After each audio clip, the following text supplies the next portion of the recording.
नमस्कार, मेरा नाम विनोद लांबा है और हरियाणा का चुनाव शुरू हो चुका है। ग्राउंड रिपोर्ट आपको देखने को मिलेगी और ग्राउंड रिपोर्ट में हरियाणा की हवा क्या कह रही है लगातार आप तक पहुंचाएंगे और बड़े बड़े नेताओं से आपकी मुलाकात कराएंगे। टिकट बंटवारा कांग्रेस का हो चुका है। रात को 3-3 बजे तक हम भी जगे, आप भी जगे और उसके बाद टिकट आ चुकी है। टिकट बांटने वाले ही हमारे साथ हैं और मौका मिला है बातचीत करने का। उदयवान साहब हैं हमारे साथ, जो कि हरियाणा कांग्रेस के प्रदेश अध्यक्ष हैं। सर, 3 बजे तक जगा रहे हो, कितनी लेट तक आपकी टिकटें आ रही हैं? क्या था कांग्रेस में, आज नॉमिनेशन की तारीख थी और आज तक सर टिकटें आई, क्या वजह रही? अब देखा कांग्रेस की रणनीति कितनी जबरदस्त होती है, वो खुद आपने महसूस कर लिया होगा। बिल्कुल सारा आज कांग्रेस एकजुट है। नहीं, एकजुट की तो बात है, लेकिन ये स्ट्रेटेजी के तहत आप लोगों ने 12 तारीख तक टिकटें निकाली? सारा स्ट्रेटजी यही, और तुमने मीटिंगें तो बहुत पहले हो चुकी थी सारी। तो एक सवाल इसी से जुड़ा हुआ है। अब हरियाणा कांग्रेस के प्रदेश अध्यक्ष होने के नाते अब आप क्या कहेंगे? और ये मुझे सर बताइए कि अब टिकट वितरण के बाद प्रदेश अध्यक्ष साहब कितने आश्वस्त हैं अपने टिकट बंटवारे से? जैसा आप चाह रहे थे फाइनली, ठीक है, तमाम स्टेक होल्डर्स होते हैं पार्टी में। तो अध्यक्ष जी, सीधा सवाल मेरा ये है कि how much you are satisfied with the ticket? नहीं, पूरी तरह से सेटिस्फाइड है और बहुत जबरदस्त लोगों का उत्साह देखने को मिला है। पूरा जो जो मैंने देखे हैं कि जो नॉमिनेशन फाइल करने जा रहे हैं हमारे कैंडिडेट, जो जन सैलाब निकल कर आ रहा है, उनके साथ में जो जन समर्थन मिल रहा है, पूरा ऐसा लगता है कि पूरे हरियाणा प्रदेश में कांग्रेस की आंधी आ चुकी है और भारी बहुमत के साथ, जैसा मैं पहले भी मेरा मानना है कि हम 70+ सीटें जीत करके हरियाणा में सरकार बनाएंगे। विनेश फोगाट को टिकट, बजरंग पूनिया को टिकट नहीं। और एक सवाल भाजपा, ये भाजपा का सवाल नहीं था, ये मेरा सवाल था, भाजपा का सवाल है। सुरेंद्र पवार साहब जो मौजूदा विधायक है, उसको लेकर भाजपा मुद्दा बना रही है कि आप लोगों ने ऐसे कैंडिडेट दे दिए जिन्हें जेल से आकर आवेदन भरना पड़ रहा है और आज 5 घंटे की बाहर आए और अपना आवेदन करके वापस जेल में चले। इसी से तो पता लगता है कि किस तरह से पॉलिटिकल वेंडेटा के तहत हमारे विधायकों के साथ केस बना रहे हैं, लेकिन कांग्रेस उनके पीछे खड़ी है। इनकी कोई भी इस तरह की जो साजिश कामयाब नहीं होने देंगे। ये जो बदनाम करने का, जो झूठे मुकदमे दर्ज करने का, जो हमारे विधायकों को बदनाम करने का जो ये षड्यंत्र करते हैं, जिस प्रकार से एजेंसियों का दुरुपयोग करते हैं, ये सब अब जग जाहिर है। हर आम आदमी को पता है कि भारतीय जनता पार्टी जहाँ जहाँ भी चुनाव होते हैं जिस प्रदेश में, वहाँ के जो नेताओं के साथ में इस तरह का बर्ताव करती है। तो ये बेसिकली आप लोगों की स्ट्रेटेजी थी कि भाई अगर कुछ आरोप लग रहे हैं तो अगर बैक नहीं करेंगे तो गलत मैसेज जाएगा, और जो भाजपा जो वाले सवाल उठा रहे हैं उनको क्या जवाब देंगे? नहीं, आरोप होना और आरोप साबित होना में बहुत फर्क है। जब तक कोई कन्विक्टेड ना हो, जेल में से कितने लोग चुनाव लड़े और जीते हैं? ये कोई पहली बार हुआ क्या हिंदुस्तान में? कितने ही जो सीनियर जो लीडर्स जो जेल में से चुनाव जीते हैं। सिटिंग गेटिंग का फॉर्मूला पूरी तरह से चला तो जो आवेदन की बात आई थी सर, आवेदन तो 2500 से ज्यादा हो गए थे। अगर यही दाब लगाना था तो इतने सारे आवेदन मंगाने की जरूरत क्या थी सर? नहीं, आवेदन अलग अलग लोगों के अंदर कितना उत्साह था, जो सभी लोगों ने अप्लाई किया। ये तो है कि कांग्रेस की टिकट मांगने वाले कितने लोगों को मैं, नहीं तो टिकट मांगने वाले पैदा नहीं हुए कितनी पार्टियों में। ये तलाश ही करते रहे कि कांग्रेस की टिकट बढ़ जाए या बीजेपी की टिकट बढ़ जाए, फिर जो बचे तो हम उनको अपना कैंडिडेट बनाए। उनको भी मौका नहीं मिला, यही तो बात है। छत्तीस बिरादरी का समन्वय नजर आता है इसमें, और प्रदेश अध्यक्ष जो बोलेंगे वो आवाज पूरी जनता तक जाएगी, पूरे हरियाणा तक जाएगी। किस तरह का टिकट वितरण है इसमें, किस किस आधार पर, और सबको आप लोगों ने कोशिश की है? बहुत बेहतरीन टिकट वितरण हुआ है। सब जगह जो सीधा है, जिताऊ और टिकाऊ, जो मजबूत, जो लोग का जो हमारा जो फार्मूला था कि भाई जो बेहतर पार्टी को मजबूत लगा उसको हमने मैदान में उतारा है। एक नरवाल का मुझे जिक्र याद है, एक चिकारा है, एक दो जगह से और खबरें आई। प्रोफेसर संपत सिंह का मुझे अभी अपडेट लास्ट में नहीं है कि क्या है। अगर मैं बागियों का पूछूं, और मैं आपसे मौका जरूर पूछूंगा, और भाजपा पर भी आप सवाल उठाइएगा, क्योंकि बागियों की कमी, मैं ऑन कैमरा कह रहा हूं इस बात को, कि कमी इस बार भाजपा में भी नहीं है। और 10-15 साल से जो मैं हरियाणा की पत्रकारिता कर रहा हूं, भाजपा में अमूमन देखने को नहीं मिल रहा था। और रामविलास शर्मा साहब के भी आज आंसू देखने को मिले। आवेदन उन्होंने भरा, लेकिन टिकट उनकी कट गई। लेकिन सर, पहले आप प्रदेश अध्यक्ष हो, आप अपने बारे में बताइए। चिकारा साहब हो गए, एक जो लड़का है नया यंग है, इसके अलावा 2-3 और लोग भी हैं। नरवाल का मैंने एक नाम लिया, वो कह रहे थे कि मेरे साथ धोखा हुआ, पहले मुझे बोला गया था। तो आप लोगों के यहाँ, आपके घर में, कांग्रेस के घर में कितने बागी हैं? हमारे यहाँ कोई बागी नहीं है, सब कांग्रेस एकजुट है जिसको टिकट दिया है। और थोड़ा बहुत तो स्वाभाविक है, मतभेद है, लोकतंत्र है। जो ये सोचता है कि भाई मुझे टिकट का मेरा अधिकार था, मुझे हक नहीं मिला, तो ऐसे सभी जगह, सभी पार्टियों में सब जगह मिलेंगे। लेकिन पार्टी सोच समझ करके टिकट लेती है, सारे पहलुओं पर विचार विमर्श करके कोई डिसीजन लिए जाते हैं, और जो फैसला लिए जाते हैं वो सही है। आप और हम जिस ब्रिज बेल्ट से आते हैं, वहाँ जो टिकट वितरण था, एक झटका कल दिया रात को शारदा राठौर की जगह पराग शर्मा को टिकट मिली। और ललित नागर साहब की टिकट भी रात और सुबह के दरमियानी रात जो हुई, उसमें पूर्व विधायक ललित नागर साहब भी निबट गए। उनके जगह एक युवा को चेहरा बनाया गया, रोहित नागर को। ये 2 टिकटों का वितरण और इनके आंसू की वीडियो भी तमाम है। देखिए, 7 जो हमारी असेंबली हैं फरीदाबाद लोकसभा की, उनके बारे में पहले ही सिंगल नाम का फैसले हो चुके थे लगभग। और वो 2 सीटों पर पैनल था, बल्लभगढ़ पे और तिगांव पर। वो कांग्रेस प्रेसिडेंट को अधिकृत किया था, उन्होंने जो फैसला लिया वो कर लिया। तो वो लोग तो निर्दलीय आवेदन भर चुके हैं आज। नहीं, फिर इसमें क्या बात है? निर्दलीय भरने का वो अपना उनका अधिकार है। नहीं, आपने किसी को मनाने की कोशिश की है? प्रदेश अध्यक्ष हैं, आपकी पूरी टीम है, तो जो कप्तान होता है, कप्तान से ही तो सवाल पूछेंगे हम। देखेंगे, अभी तो नॉमिनेशन आज हुआ है, अब मनाने का तो प्रक्रिया अब इसके बाद में शुरू होगी। लेकिन प्रयास किए जाएंगे कांग्रेस की तरफ से। हाँ, जो संभव हो सकता है प्रयास किए जाएंगे। अब भाजपा पर आ जाते हैं, और मैंने जैसा कहा अपने इंट्रोडक्शन के सवाल में कि भाजपा में अमूमन देखने को नहीं मिलता था। रामविलास शर्मा साहब का उदाहरण है, कर्णदेव कंबोज साहब का उदाहरण है, और इसके अलावा जो एक सांसद साहब हैं कुरुक्षेत्र से, जिंदल साहब, उनकी माता जी भी निर्दलीय आज ताल ठोक के हिसार से आ गई हैं। तो बहुत उदाहरण और संख्या, इतने इस्तीफे हुए। 10-15 साल से इनकी सरकार है, हम लोग भी सर कवर कर रहे हैं। आपकी तो राजनीति 30 साल से ऊपर की है। तो ये भाजपा में देखने को नहीं मिलता था, ये वजह क्या है?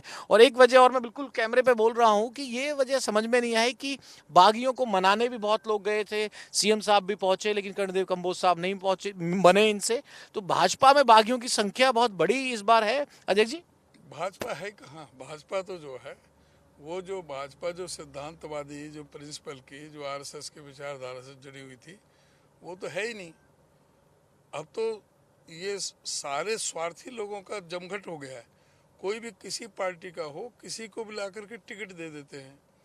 जो बाहर से आता है उसको ज़्यादा पसंद करते हैं, चाहे वो जेजेपी का हो, चाहे वो कांग्रेस से गया हो। आज तो जो है ना, आधे से ज़्यादा तो एमपी के जो कैंडिडेट इनके कांग्रेस से गए हुए हैं।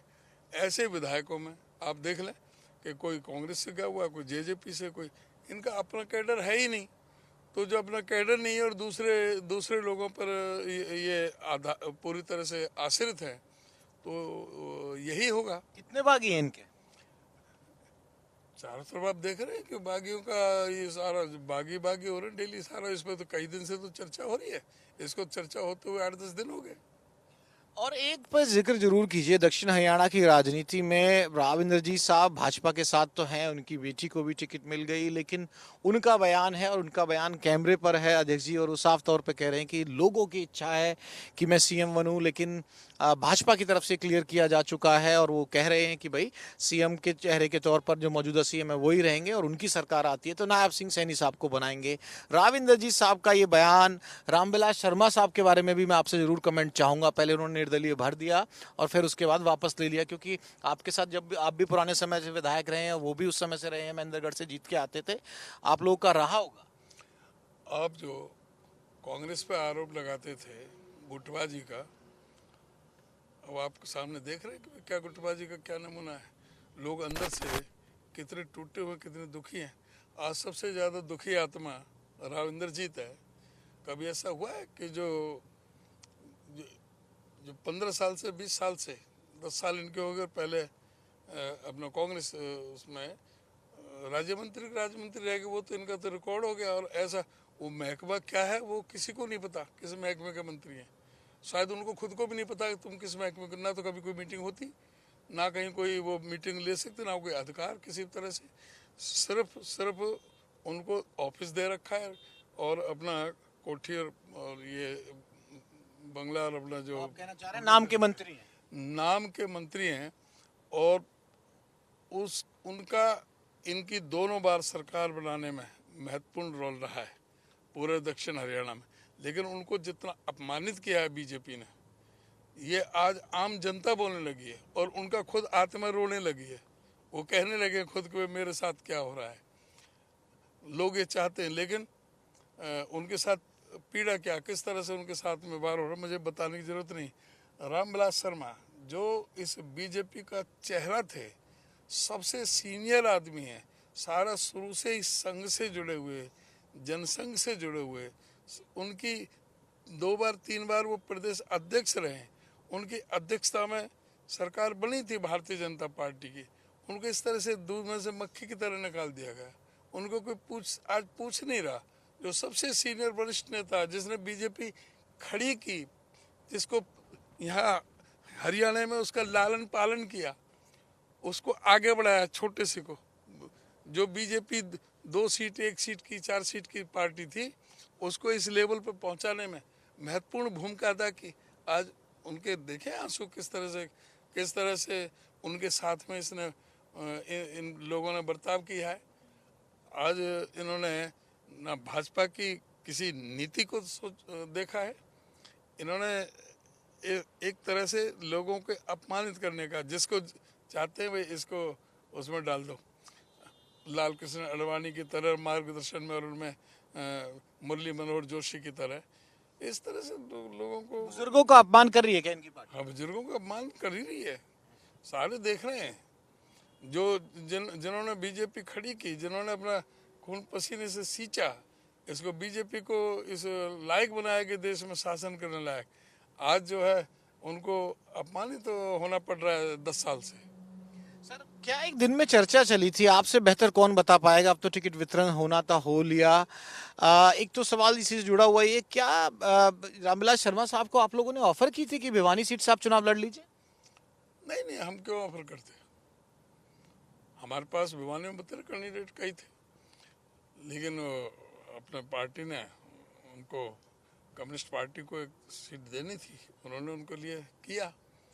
अब ये बात आपको कहाँ से मिली? कहाँ चर्चाओं में थी सर, चर्चाओं में थी। चर्चा में तो पता नहीं, रोज मीडिया में क्या क्या चर्चा में होती है पता नहीं चलता। Direct from the house mouth होता है, तो आपसे बेहतर कौन हो सकता है। सर, एक चीज और बताइए, चर्चा तो आम आदमी पार्टी के साथ गठबंधन की बहुत थी, सपा का भी रोल था और इंडिया ब्लॉक के तहत आप लोग लड़ना चाह रहे थे।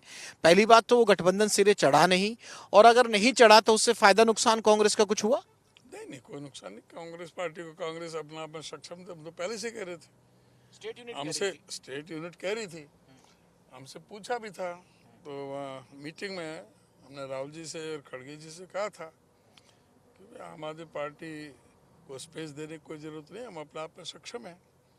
लेकिन फिर भी अगर हाईकमान को ये सोचता है कि कोई अपने राष्ट्र हित में इंडिया गठबंधन को देखते हुए अगर वो कोई ऐसा सोचते, तो जो आदेश होगा हाईकमान का, उसको स्टेट यूनिट पालन करेगी। लेकिन कई राउंड की मीटिंग हुई, वो सिरे क्यों नहीं चढ़ पाया? ये मैं तो मीटिंग में था नहीं, क्यों नहीं चढ़ी है तो जो मीटिंग में हिस्सा थे वो बता सकते हैं। अध्यक्ष जी, ऐसे जैसे फाइल है ना, अब मैं इसे पूछ के पूछता हूँ भाई आपसे, एक तरफ आपने कांग्रेस की देख ली, एक तरफ आपने बीजेपी की देख ली, और एक तरफ आपने देख ली जेजेपी का और एनएलडी का। किसकी फाइल, किसके 90 उम्मीदवारों के जो नाम आए हैं, आपके तो 89 है, एक सीपीआईएम को दिया आपके गठबंधन में, किसकी फाइल कैंडिडेटों की सबसे भारी है? ये आपने देखा नहीं है? फाइल को बताने के लिए आपके ऊपर ही छोड़ देता हूँ। चर्चा तो आपकी कांग्रेस की टिकटों की है, ये बखूबी रणनीति आपने लोकसभा में भी अपनाई। भाई ये मुझे कहने में कोई गुरेज नहीं है कि चर्चा जब चल रही थी, इलेक्शन तो हो रहा था, इलेक्शन हो रहा था, अब ये अध्यक्ष जी का, हुड्डा साहब का, बाकी लोगों का, मास्टर स्ट्रोक समझ लो या क्यों, इन लोगों ने यानी कि कांग्रेस के लोगों ने 3 दिन तक, रात के 12 बजे तक, 1 बजे तक, 3 बजे तक ये माहौल बना दिया कि चुनाव की चर्चा से ज्यादा लोगों के कमेंट्स आते थे, हमसे सवाल पूछते थे, फोन आते थे कि कांग्रेस की टिकट कब आएगी। बहुत बेहतरीन टिकटों का वितरण हुआ है और सही समय पर सही निर्णय लिए गए हैं। आगे अब रणनीति, एक घोषणा पत्र की तैयारी थी, वो कब लॉन्च होने वाला है? और उसके बाद साथ साथ सर जुड़ा हुआ ये भी बताइए कि कौन कौन सीनियर लीडर, राहुल गांधी साहब भी शायद मुझे लगता है विदेश से वापस आ गए हैं, प्रियंका गांधी भी रहेंगी क्या, सोनिया गांधी जी भी रहेंगी क्या, खड़गे साहब भी रहेंगे, राष्ट्रीय स्तर के नेताओं के किस तरह के कार्यक्रम बन रहे हैं? नहीं, घोषणा पत्र का हमने जो हमारे प्रदेश का जो हमने इलेक्शन मैनिफेस्टो कमेटी बनाई थी, उन्होंने अपना पूरी तरह से उसकी रूपरेखा, जो भी उसमें तथ्य थे सारे जो होने चाहिए, वो उन्होंने रख करके और हाईकमान को प्रस्तुत किए हैं। अब हाईकमान उन घोषणा पत्र पर जो एक्सपर्ट्स के राय लेकर के उस पर अपना उसके कर रहे हैं, पूरी तरह से चर्चा उसमें एक्सपर्ट से राय ली जा रही है और बहुत जल्द हम अपना घोषणा पत्र जारी करेंगे। बड़े चेहरों में से, आला कमान के चेहरों में से कौन कौन आएगा हरियाणा में? सभी आएंगे, वो अभी मीटिंग में जहाँ जिसके जैसे जो डिमांड है, राहुल जी भी होंगे, खड़गे जी भी होंगे, प्रियंका जी भी होंगे, हमारे अलग अलग विभिन्न प्रदेशों के जो बड़े नेता हैं वो सभी होंगे। और आपको अभी पता लग जाएगी, शायद कल तक हो जाए, हमारा जो स्टार कंपेनर है 40 लोगों का, उनका लिस्ट लगभग अप्रूव हो गई है, वो इलेक्शन कमीशन को भेज दिए, वहाँ से जैसे ही होगा अभी आपको शायद हो सकता है कल तक हमारे सारे स्टार कंपेनर की लिस्ट आ जाए। और उसके बाद में जो हमारे कैंडिडेट हैं उनकी मीटिंग बुला करके या उनसे पूछ करके किसको किस नेता की मीटिंग करनी है, कहाँ पार्टी सोचती है कि सीनियर लीडर्स की मीटिंग कहाँ कहाँ कराई जाए, ये अभी रणनीति अभी बनानी है।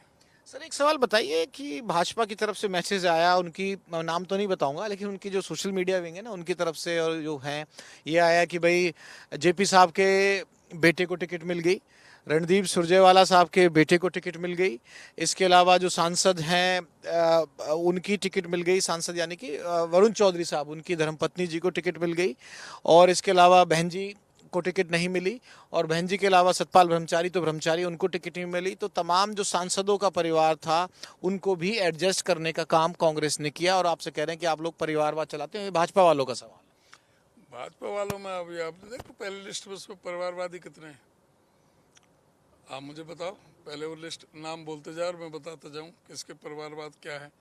परिवारवादी आजकल तो सारे परिवारवादी और सारे भ्रष्टाचारी। आरती राव को मिली है। ज्यादातर जो भ्रष्टाचारी हैं वो सब आज बीजेपी में है।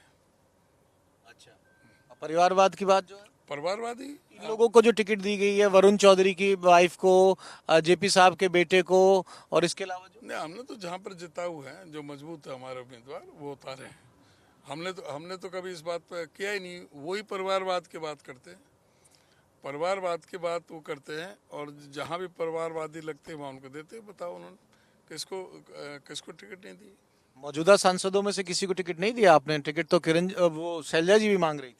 शैलजा जी तो मौजूदा एमपी है, किस एमपी को हमने लड़ाया? नहीं लड़ाया। वो तो फिर पार्टी ने निर्णय लेना है ना, वो तो पार्टी ने फैसला लेना है कि भाई अभी लोकसभा का इलेक्शन हुआ है, अभी वो पार्लियामेंट में चुन करके गई हैं, तो वो भी और दूसरे भी एमपी, तो अगर पार्टी समझती, आवश्यकता समझती इस बात के लिए, तो लड़ाती। आपकी 3 पीढ़ी का इतिहास वाला भी एक इंटरव्यू में पहले कर चुका हूं, तो स्वतंत्रता सेनानी से लेके दादाजी से लेके पिताजी साहब का भी आपने बहुत बखूबी मुझे सर बताया था, और वो डिटेल इंटरव्यू था। आपका कद भी बड़ा है, और पुराने दौर पर भी कई बार आप विधायक रहे हैं, लेकिन जब प्रदेश अध्यक्ष के साथ हैं, आपके सामने जो होडल पर आ गया हूँ, क्योंकि हम होडल पहुँचने भी वाले हैं, तो होडल के भाई एक बार दिखा दो चलते हुए और किस तरह के नज़ारे बाहर हैं। तो होडल हम पहुँचने वाले हैं, तो होडल में जो राम रतन के बेटे हरिंदर को टिकट दी गई है, और पूर्व विधायक साहब जो थे और जो आपने एक बार मुझे बताया भी था कि भाई पाखंड बहुत बढ़िया फैला लेते हैं और कई बार उसका फायदा उठा लेते हैं। अब उदयवान साहब को मैं इस लिहाज से नहीं पूछ रहा क्योंकि बड़े लीडर हो, आपको पूरे हरियाणा में भी जाना होगा, होडल में ये राहत की बात नहीं, सब ठीक है, हमें कोई फर्क नहीं पड़ रहा था क्योंकि तो एक्सपोज हो चुका है जो मामला, जो उसके बारे में चर्चा करने की जरूरत नहीं, ना वो अब चुनाव लड़ रहे ना उनको टिकट मिली। और जहाँ तक रामरतन की बात है, 91 में एक बार मेरे से वो 800 वोट से जीते थे। उसके बाद में वो चुनाव लड़े, 96 में लड़े, 2000 में लड़े। 2000 में उन पर कांग्रेस टिकट थी, मैं इंडिपेंडेंट था, उनकी 4000 वोट थी, मेरी 37,500 वोट थी, उनकी कांग्रेस की टिकट पे 4000 थी। तो फिर उसके बाद बीजेपी की टिकट उनको 14 में मिली, मैंने उनको 22,000 से हराया, रामरतन को 22,000 से हराया। अब रामरतन का बेटा चुनाव लड़ रहा है, समय बताएगा, जनता फैसला करेगी। तो मैं नहीं, मेरा अब सवाल आप समझे नहीं सर, मैं कह रहा हूँ कि प्रदेश अध्यक्ष साहब अब थोड़ा सा ज्यादा फ्री के होके अपने बाकी प्रदेश में भी घूम पाएंगे क्योंकि चुनाव तो लड़ना पड़ता है ना सर। बिल्कुल, सारे प्रदेश में जाऊंगा, अभी तक सब में जा रहे हैं। अभी आप देख रहे हो कि मैंने अभी हतीन में इधर को परसले हल्के का, इधर को ओल्ड फरीदाबाद का नॉमिनेशन हम करा के आ रहे हैं।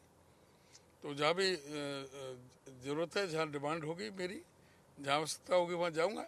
और जहाँ हमें इंतजाम करना होगा, अपने सीनियर लीडर्स आएंगे, उनकी जो स्ट्रेटेजी तैयार करनी है वो भी हमें करनी है पार्टी की तरफ से। मेरा इलेक्शन तो जनता लड़ रही है। एक कैच था सावित्री जिंदल का, क्या कांग्रेस उसे कर सकती थी? अब तो सर बटली, अब तो बता दो सर, इतना तो आपको पता है, मैं जिद्दी हूँ, पूछे बिना मानूंगा नहीं। क्या सावित्री जिंदल को कांग्रेस की टिकट पर हिसार से लड़ाने की बात थी, वो मांग रही थी, निर्दलीय उन्होंने पर्चा भरा है? मुझे तो पता नहीं इस बात का, आपको पता हो तो आप कहो। मेरे यहाँ सावित्री जिंदल का कोई एप्लीकेशन नहीं आई, जो 2500 एप्लीकेशन में कोई सावित्री जिंदल की कोई नहीं थी, ना मेरी कोई चर्चा हुई। आपकी कहाँ की खबर है, किन सूत्रों? मैं तो पूछ रहा हूँ सर, मैं दावा थोड़ी कर रहा हूँ। मेरे संज्ञान में ऐसी कोई बात नहीं। और सर टिकट वितरण के साथ ही भाजपा में भी कई चीजें देखने को मिली, हमने जिक्र कर लिया रामविलास साहब का और उनका जो करनाल सीएम सिटी लगातार 9.5 साल से बनी हुई थी, इवन 10 साल पूरे हो जाएंगे, उस पर भी सर आपका मैं कमेंट चाहूंगा। लाडवा लड़ गए और प्रदेश अध्यक्ष साहब लोकसभा तो चुनाव लड़े थे, लेकिन अब जो प्रदेश अध्यक्ष हैं वो अब अपना चुनाव ना लड़के कह रहे हैं कि भाई मैं तो सारी जगह जाऊंगा, और राय से उन्होंने किसी और को उतरवाया और उन्हें चुनाव से पहले ही मना कर। ऐसा है कि ये पहले से ही हार मान चुके, ये हाथ खड़े कर गए। पहले तो ये अपनी सीट जो नारायणगढ़ थी वहाँ से पलायन किया, फिर इन्होंने बाई इलेक्शन मुख्यमंत्री पद पे होते हुए करनाल में इलेक्शन लड़ा, अब ये वहाँ से करनाल से पलायन कर गए। फिर अब वो लाडवा पहुँच गए, लाडवा पहुँच गए, प्रदेश अध्यक्ष कहता है वो लाडवा से लड़ेंगे, वो कहता मुख्यमंत्री कहता है मैं करनाल से लड़ूंगा। अमित शाह कहते हैं कि हम नायब सैनी के नेतृत्व में चुनाव लड़ रहे हैं, अगले मुख्यमंत्री वो हमारे होंगे। अगले मुख्यमंत्री को ये नहीं पता कि उन्हें चुनाव कहाँ से लड़ना है, अगले मुख्यमंत्री को ना अपने चुनाव के पता है और ना उसे ये पता है कि इलेक्शन कमीशन क्या फैसला लेने जा रहा है, वोट इलेक्शन कब डिक्लेयर होने वाला है। वो प्रेस कॉन्फ्रेंस कर रहे हैं कि इलेक्शन अभी अक्टूबर में होंगे और उसके थोड़ी देर बाद इलेक्शन कमीशन डेट डिक्लेयर कर देता है। वो तो असहाय मुख्यमंत्री हैं, अभी काम चलाओ मुख्यमंत्री है, 3 महीने के लिए 4 महीने के लिए उनको काम चलाने के लिए बनाया। अब आचार संहिता लगी हुई है, जब तक ये नई गवर्नमेंट बने तब तक वो रहेंगे। वो जो दाव चला था भाजपा ने, वो काम नहीं आया क्या कि भाई छवि बदल देते हैं, मुख्यमंत्री बदल देते हैं, सीएम हाउस के दरवाजे खोल देते हैं और नायब सिंह सैनी साहब को बना के कैसा बना देते हैं कि भाई जिसकी बाजू है ना, हरियाणा में कहावत की, जिसकी बाजू पकड़ सको नेता की, एक ऐसा नेता दे दिया उन लोगों ने। सारे ढोंग फेल हो गए इनके, हर चीज में इनके विफल हो गए, इनके सारे हथकंडे सारे विफल हो गए। लोग इन पर कोई भरोसा नहीं करते, ये लोगों का विश्वास खो चुके हैं। आज इनके पास में ना कोई कैंडिडेट मिल रहे हैं, आप देखना ये सिंगल डिजिट में सिमटेंगे। बड़ी बात कह रहे हो आप। हाँ बिल्कुल, मैं कह रहा हूँ मैं सिंगल डिजिट में सिमटेंगे। कांग्रेस 70+ सीटें लेकर के सरकार बनाएगी और जो ये 10 से कम रहेंगे और जो 10 जो सीटें आएंगी 10-11 सीट, वो दूसरे दलों के इंडिपेंडेंट होंगे, इंडिपेंडेंट हो सकते हैं। और एक सीट इनेलो की आएगी, 1-2 सीट, बाकी जेजेपी जो तो जमाना जब्त पार्टी उनके तो खुद जो उप मुख्यमंत्री रहे दुष्यंत चौटाला जी, वो अपनी भी उनकी जमानत ना बची। ये जो पूरा घटनाक्रम हुआ चंडीगढ़ में काफी महत्वपूर्ण घटनाक्रम ये रहा कि सरकार को सिफारिश करनी पड़ी कैबिनेट में, और राज्यपाल बंडारू दत्तात्रेय ने विधानसभा भंग की है। प्रदेश की भाजपा सरकार की सिफारिश पे इसका नोटिफिकेशन जारी हो चुका है। सीएम नायब सैनी की अगुवाई वाली जो अभी सरकार है बुधवार को ही से मंजूरी दी थी। तो ये एक संवैधानिक संकट था कि इनको सेशन बुलाना था, इस वजह से करना पड़ा। केयरटेकर सरकार रहेगी या प्रदेश में इस समय? बिल्कुल, ये तो संवैधानिक संकट था। इनको 6 महीने से पहले सेशन बुलाना था, उन्होंने नहीं बुलाया। क्यों नहीं बुलाया? इसलिए इनके पास में कुछ था ही नहीं, और ये इनका नियत में खोट था, या तो इनको ये कुछ भय होगा, तो इनको वो बुलाना चाहिए था, और अब इनको भंग करने के लिए सिफारिश करनी पड़ी, और ये कार्यवाहक सरकार। आप लोगों के यहाँ जो बाहर से लोग आए थे कितने को मिली? शायद एक गोंदर साहब को मिली है, रामकरण काला साहब को मिली है, दो मुझे नाम याद हैं, और इसके अलावा सर मैं स्किप कर रहा हूँ क्योंकि काफी दिन से चल रहा है। और जो जो आए थे आपने विजिबिलिटी देख के किस किस को दी है जो बाहर से आपके पास आए थे इमीडिएटली? अभी बताया ना आपने कि जो विजिबिलिटी जिसके देखे जो हमें लगा कि भाई ये जिताऊ कैंडिडेट है, धर्मपाल गोंदर को, रामकरण काला को दी है। इसके अलावा नहीं दी किसी को? नहीं, उसके अलावा हमने सर्वे में जो आए, सर्वे में वहाँ पर बेटर सुल्तान सिंह जंडोला था और वहाँ पर मनीषा सांगवान थी, तो इसलिए जो हमारे अंदर से जो पहले जो लगे हुए उनका सर्वे में और मेरिट में वो ऊपर जा रहे हैं, तो हम उनको उनका भी आप कार्यकर्ताओं का ध्यान रखना था। हरियाणा कांग्रेस की लिस्ट तो ट्रेंडिंग में चल ही रही है, लेकिन सर एक चीज और ट्रेंडिंग में चल रही है कि एक कैंडिडेट आप लोग ऐसा लेके आए कि नेशनल मीडिया का भी और इवन इंटरनेशनल मीडिया का भी, मैं आपको क्लिप भेज दूंगा, और आपके जो आर्टिकल्स हैं बीबीसी लेवल के या फिर कहें कि जो बाकी जो जगह होती है उनके भी आर्टिकल हैं। विनेश फोगाट की चर्चा चल रही है क्योंकि डिस्क्वालीफाई हुई, एक सिंपैथी थी, लहर थी। विनेश फोगाट को लेकर आने का जो फैसला था इसका जींद में और पूरे हरियाणा के लिहाज से, क्योंकि उसके साथ सिंपैथी है।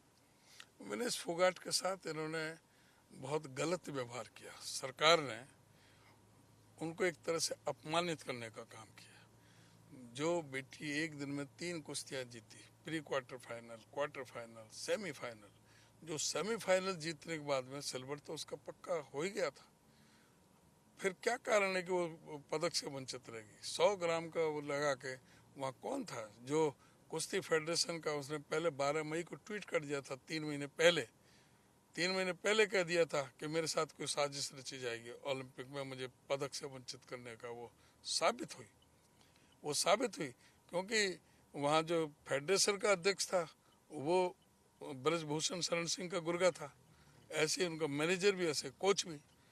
तो उन्होंने कोई अपनी भूमिका नहीं निभाई, और फिर उसके बाद जिस तरह से उस बेटी के प्रति सहानुभूति होनी चाहिए थी, जो उनका उत्साह बढ़ाने की आवश्यकता थी, उसको ट्रोल कर रहे हैं बेशर्मी से। ब्रजभूषण तो आके बयान दे रहे हैं कि भाई ये तो कांग्रेस में जाना चाहती थी। ब्रजभूषण साफ तौर पे कह रहे हैं ये बेशर्म भारतीय जनता पार्टी के लोग उस बेटी का उत्साह बढ़ाने की बजाय उसको ट्रोल कर रहे हैं। उनको शर्म आनी चाहिए इस बात को कि जो ना अपने जिस बेटी ने दुनिया भर में भारत का नाम रोशन किया, भारत का झंडा बुलंद करने का काम किया, एक अपनी प्रतिभा का लोहा मनवाने का काम किया, जो दुनिया की सबसे ताकतवर जो महिला पहलवान थी, जो 4 बार के ओलंपिक चैंपियन थी, जो 82 कुश्ती नहीं लगातार जीती थी, उसको पटकनी देने का काम किया।